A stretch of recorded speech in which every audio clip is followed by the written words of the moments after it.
Hey guys, welcome back. Today we're talking about fractions, and we are actually talking about equivalent fractions. So we're going to talk a little bit more about what the word equivalent means in a moment, but for now we're going to go over what a fraction is. A fraction is part of a whole. It is when you take the whole number 1 and divide it into smaller pieces, or when you take an object like a pizza or a pie or a cake and split it into fair equal pieces. It's important that those pieces be equal, because if they're not, then that's not fair. Next, let's talk about the word whole. A whole is the number 1 being divided, okay? A whole fraction is when you have the same number on top and the same number on bottom. It means the whole fraction is colored in, the whole thing. So 2 halves, 3/3, 4/4, 5/5, 6/6, 7/7, so on and so forth. Next, let's talk about our two main words for our fraction unit. We have numerator and denominator. Let's practice saying numerator. Numerator. Good. One more time. Numerator. The numerator is our top number, and it is our part. It shows the amount of fraction that is being colored in, shaded in, or a specific type of thing in that fraction. Next, we have the denominator. Let's practice saying that. Denominator. Our denominator is our bottom number, and it represents our total part. That means the whole thing, all the parts together, is going to be our denominator, our total. Now, if you're having trouble remembering which one goes on top and which one goes on bottom, numerator begins with the letter N, and so does the word north. So north points up. We know that that direction is north. So numerator is north of the number line. Next, we have the word denominator, and denominator begins with the letter D. And the word denominator stands for down, okay, because it goes down below the number line. So we have numerator that goes with north above the number line, and we have denominator that goes with down below the number line, okay?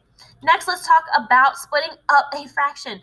When you have a whole and you split it into halves, you and me both get an equal piece. And those are pretty generous pieces. But if two more people came along and we had to split that same fraction into fourths, that same watermelon into fourths, all of a sudden the pieces are going to get much, much smaller. So our important thing to remember here is that the more pieces you cut up your fraction into, the smaller those pieces get. So if I wanted to share this watermelon with 20 people, we would all get very, very tiny pieces. Even though 20 is a big number, that doesn't mean that the fraction is big. It actually means the opposite. The bigger the denominator is, the smaller the fraction is, because the smaller the pieces are, because you're cutting it up between more people. All right, let's talk about what a proper fraction is. A proper fraction is anything less than one whole. So any fraction that is a normal fraction below one whole, meaning 1/2, 2/3, 1/4, 7/8. All of these fractions are proper fractions because the top number is smaller than the bottom number. It means that all of these fractions fall in between 0 and 1 on the number line, and they don't go over and they don't go all the way to the whole mark. Okay, these are fractions that are smaller than a whole. Let's talk about adding fractions with like denominators. So when you're adding and subtracting fractions that have the same bottom number, it's super easy because all you have to do is add the top part together or subtract the top parts, because the denominator, which is our bottom number, stays the same. The reason for that is that when you are adding two fractions together, you're not changing how you're splitting up the fraction.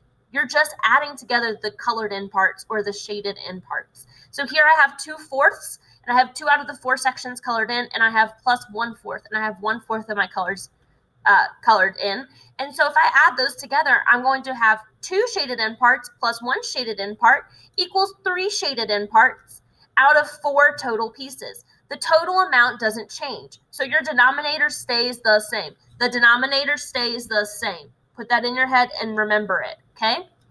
Next, let's talk about fractions on a number line. If you want to put a fraction on a number line, you have to first figure out how many pieces that fraction is divided into. Did they divide it into 3 pieces, 6 pieces, 8 pieces? Well, the way we figure that out is count the spaces. You do not count the tick marks. You count the number of spaces between the tick marks. So I have 1 space here, 2 spaces here, and 3 spaces here, meaning that I have 3 spaces total between 0 and 1. That means that this particular number line is divided into thirds. So therefore, 3 is going to be my denominator, which is the total number of pieces that these fractions are divided into. Next, we want to figure out how to label each of the tick marks. I want to label the tick marks by counting the spaces. And it's just like a normal number line. It starts at 0 and goes 0, 1, 2, 3, 4, 5, 6, okay? So here we're starting at 0. We don't need a fraction there because that is like 0/3. That's not a fraction. That is not anything, okay? We are counting the first space, so this tick mark is the one where we're going to put our fraction at. This is not 1/3 down here, okay? 1/3 is going to be right here because it is our first tick mark. 2/3 is right here because that represents 2 spaces. And 3/3 is right here because that represents 3 spaces colored in. And that makes sense because 3/3 is also at the same mark where the hole is. That's because 3/3 means the whole thing is colored in. So therefore, it's the same thing as one hole. So here specifically, this fraction is located at this point, and this would be 1/3 is where this point is located on the number line. So to recap, you need to count the spaces to get your denominator, the total amount of spaces to get your bottom number, and then count up from like 0/3 and then start with 1/3, 2/3, 3/3 to get your numerator. Okay. Next, we are going to compare fractions using models. We talked about this a little bit in our previous lesson. When you are comparing fractions, 2 things, you can look at the picture, and then you're also going to want to cross multiply, double check. Okay. So here I have 5/8 and 1/8, and I'm pretty sure I can look at this and tell which fraction is larger. This one's really easy because they both have the same denominator. So I don't necessarily have to cross multiply here because I know that they're both broken into equal parts. And 5/8 has 5 colored in and 1/8 has 1 piece colored in. So 5/8 is obviously bigger than 1/8. The gator's going to eat 5/8. But if you wanted to check yourself, you would do this thing called cross multiplying, which is when you cross and you make it actually like an X, like a time symbol, and you multiply to make sure that your gator's eating the right number. So first we would multiply 8 times 1, which would give me 8 above this fraction. Next, we would multiply 8 times 5, go from the bottom to the top like that, which would give me 5, 10, 15, 20, 25, 30, 35, 40. So 40 would be the top number over here. Clearly, 40 is larger than 8, so the gator's going to eat 40 or 5/8. Okay, that is a quick way to check your fractions when you're comparing them. This trick works on fractions that have different denominators. So when it's a really tricky fraction and you're just not sure, you can look at the cross multiplication as a way to solve it. Even the trickiest of fractions, you can cross multiply, figure out which number is larger, and that's the one the gator's going to eat. All right, today we're talking about equivalent fractions, which goes along with comparing fractions because we are still comparing fractions here. Okay, so we're still going to be cross multiplying. And if you can't remember to cross multiply with comparing fractions, remember that they both begin with the letter C. So we are going to figure out what the word equivalent means. Equivalent is a fancy word for equal. If you take away certain letters in the word equivalent, you're actually left with EQUAL, which is how you spell equal. So equivalent fractions means equal fractions. It's when 2 fractions have a different type of numerator and denominator, but they are still equal because the amount of space shaded in is still equal to each other. So for instance, we have these 2 fractions here. The orange fraction has 2 pieces out of 6 colored in, so that would be 2/6. And then my second fraction has 1 out of 3 pieces colored in, or 1/3. So now I'm going to compare them to make sure that they are equal. So we're going to cross multiply. I'm going to start out by doing 6 times 1. 6 times 1 gives me 6. It's going to go right here. And then I'm going to cross multiply 3 times 2. 3 times 2, 2, 4, 6 is also 6. Therefore, they are both the same. That means that they are both equal to 6. That means that they have the exact same space colored in. And if you look carefully at these fractions, you can see that the green section is about the same amount of space as these 2 orange sections together. It's not asking which one has more spaces colored in. It's asking which one has the most space colored in. And in this problem, they both have the exact same amount of space colored in. Even though it's only 2 pieces on one side and 1 piece on the other, that doesn't matter because they're cut into different pieces, okay? Also, you can know that they're equal because if I was to skip count by 3s and do 3 and add 3 more, I would get 6. So I would be doing like 3 times 2 here. 3 times 2 does equal 6, and 1 times 2 equals 2. So I know that they're equal. All right, here we have another type of fraction. We have 3 out of 6 colored in here, so that's 3/6. And then I have 1 over 2 colored in. And we don't say 1 over 2. We don't say 1/2. What do we say?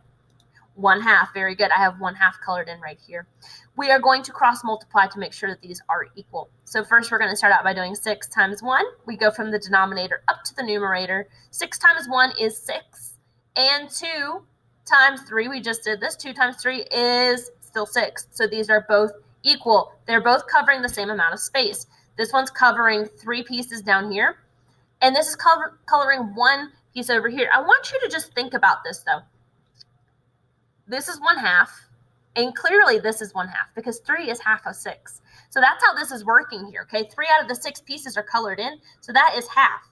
Same thing as this over here has just 1/2 colored in. It's the same thing. All right, now this one's a little bit harder because the pieces colored in are not all like touching each other. So it's hard to kind of tell that these are equal, but I'm going to show you a trick.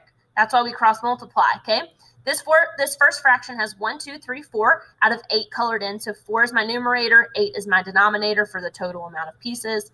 You can stop right here and just say, okay, is 4 half of 8?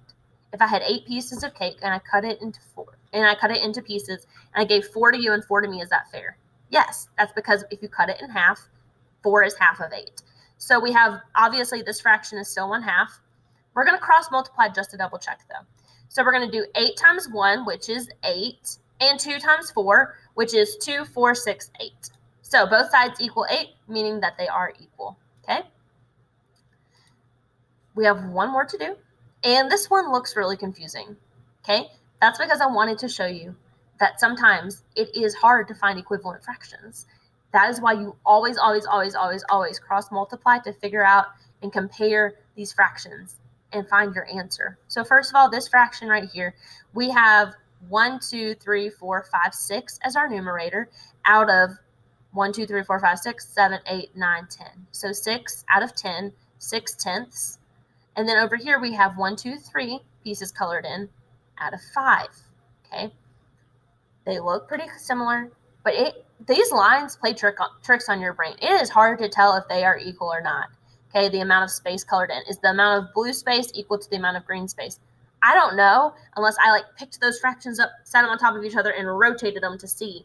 But there is a way to figure it out. You can cross multiply here, and we're going to do just that to make sure these are equal, equivalent fractions. Here we go.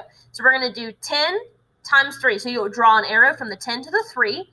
And 10 times 3 is 10, 20, 30. So I'm going to write 30 above this fraction. Next, I'm going to do 5 times 6. You draw a line from 5 to 6. 5 times 6, you're going to skip count by 5s. 5, 10, 15, 20, 25, 30. That also equals 30. So both sides are 30, which means that this is an equivalent fraction. Okay, 3/5 and 6/10 are the exact same amount of space colored in. I hope this video helped explain equivalent fractions. It's really just a fancy word for equal fractions. It's the same rules as when you're comparing fractions. It just is what happens when they are equal. Okay, that's when you give your equal sign. All right, guys, good luck, and let me know if you need any help. Bye.